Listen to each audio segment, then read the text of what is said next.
കൊല്ലം കണ്ടവന് ഇല്ലം വേണ്ട എന്നൊരു ചൊല്ലുണ്ട്. എന്നാൽ കൊല്ലം കാണാനിറങ്ങുന്നവൻ ഇല്ലത്തേക്ക് തിരിച്ചെത്താൻ വേണ്ടി ഏതെങ്കിലും സൈൻ ബോർഡിലേക്ക് നോക്കാമെന്ന് കരുതിയാൽ വല്ലാത്ത അവസ്ഥയിലാകും. കോടികൾ ചെലവിട്ട് നിർമ്മിച്ച സൈൻ ബോർഡുകൾ വെള്ളപൂശിയ ബലകങ്ങളായി നഗരത്തിന്റെ വിവിധയിടങ്ങളിൽ നിലയുറപ്പിച്ചിട്ട് വർഷങ്ങൾ 4ആയി. കോർപ്പറേഷന്റെ നേതൃത്വത്തിൽ ആഘോഷങ്ങളും ആർഭാടങ്ങളും മഹോത്സവങ്ങളും തകൃതിയായി നടക്കുന്നതല്ലാതെ ജനങ്ങൾക്ക് ഉപകാരപ്രദമായ പലതിനോടും കണ്ണടയ്ക്കുന്ന നിലപാടാണ് മേയർ ഉൾപ്പെടെയുള്ളവരുടെ ഭാഗത്തുനിന്നും ഉണ്ടാകുന്നത്.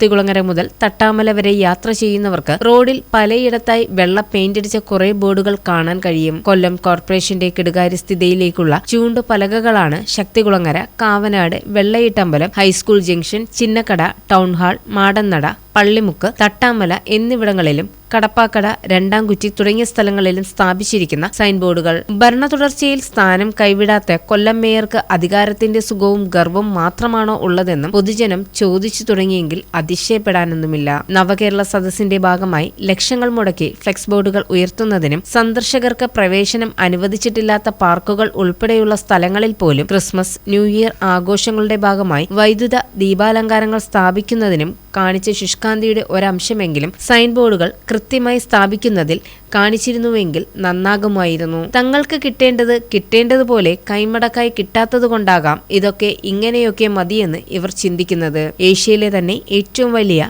കൗമാരോത്സവമായ സ്കൂൾ കലോത്സവത്തിന് കൊല്ലം ആതിഥേയത്വം വഹിക്കുമ്പോൾ കേരളത്തിൽ അങ്ങോളം ഇങ്ങോളമുള്ള വിദ്യാർത്ഥികളും അധ്യാപകരും രക്ഷകർത്താക്കളുമാണ് ഇവിടേക്ക് ഒഴുകിയെത്തുന്നത്. അവർക്ക് മുൻപിലും അർത്ഥശൂന്യമായി നിൽക്കുന്ന സൈൻ ബോർഡുകൾക്ക് ശാപമോഷം കിട്ടാൻ ഇനിയും എത്ര കാലം കാത്തിരിക്കണമെന്നും അറിയില്ല. കൊല്ലം ക്ലീൻ സിറ്റി എന്ന് പറഞ്ഞുകൊണ്ട് അധികാരത്തിലേറുമ്പോൾ മേയറുടെ വാക്കുകളിൽ ജനങ്ങൾക്ക് ഒരു പ്രതീക്ഷയൊക്കെ ഉണ്ടായിരുന്നു.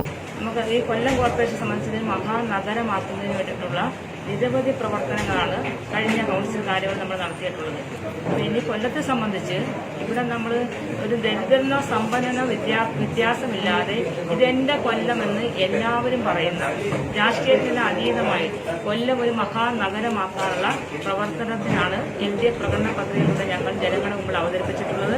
ആ പറഞ്ഞിട്ടുള്ള കാര്യങ്ങൾ ഇപ്പോൾ ശുചിത്വ നഗരവുമായി ബന്ധപ്പെട്ട്, കുടിവെള്ള പ്രശ്നവുമായി ബന്ധപ്പെട്ട്, പശ്ചാത്തല മേഖലയുമായി ബന്ധപ്പെട്ട്, വിദ്യാഭ്യാസ മേഖലയുമായി ബന്ധപ്പെട്ട്, പരമ്പരാഗത മേഖലകളുമായി ബന്ധപ്പെട്ടുകൊണ്ട്, കാർഷിക മേഖലകളുമായി ബന്ധപ്പെട്ടുകൊണ്ട് എല്ലാ തലത്തിലും ഒരു സർവസ്പർശിയായിട്ടുള്ള വികസനമാണ് LDF ജനങ്ങളുടെ മുമ്പിൽ അവതരിപ്പിച്ചിട്ടുള്ളത്. പക്ഷേ ഓരോ 100 മീറ്ററിലും എത്ര തവണ മൂക്കുപൊത്താതെ സഞ്ചരിക്കുവാൻ കഴിയുമെന്നത് അനുഭവിക്കുന്നവർക്കേ അറിയൂ. മേയറുടെയും ഡെപ്യൂട്ടി മേയറുടെയും തന്നിഷ്ടങ്ങളാണ് എവിടെയും നടക്കുന്നത് എന്നതിന് തെളിവാണ് ഡാൻസ് ഫെസ്റ്റ് പോലെയുള്ള പരിപാടികൾ. ഇങ്ങനെ പല രീതിയിൽ പാഴാക്കിയ കോടികൾ കൊല്ലം കുഞ്ഞമ്മ പാലത്തിനടുത്ത് നിന്നും കൊല്ലം ശങ്കർ നഗറിലെ ഒറ്റമുറി വീട്ടിലേക്ക് മാറി താമസിക്കേണ്ടി വന്ന കുടുംബങ്ങൾക്ക് കുടിവെള്ളം എത്തിക്കാനെങ്കിലും ഉപയോഗിച്ചിരുന്നുവെങ്കിൽ എത്ര നന്നാകുമായിരുന്നു. പാർക്കിലും ബീച്ചിലുമൊക്കെ അനധികൃത പാർക്കിംഗ് അനുവദിക്കുന്നതിലൂടെ നടക്കുന്നത് തെറ്റായ സാമ്പത്തിക ഇടപാടുകളാണ്. ഉദ്ഘാടനങ്ങൾക്കും മറ്റു പൊതുപരിപാടികൾക്കും മേയർ സന്തോഷത്തോടെ പങ്കെടുക്കും. എന്നാൽ പല ആവശ്യങ്ങൾക്കായി ഉത്തരവാദപ്പെട്ട പൊസിഷനിൽ ഇരിക്കുന്നവർ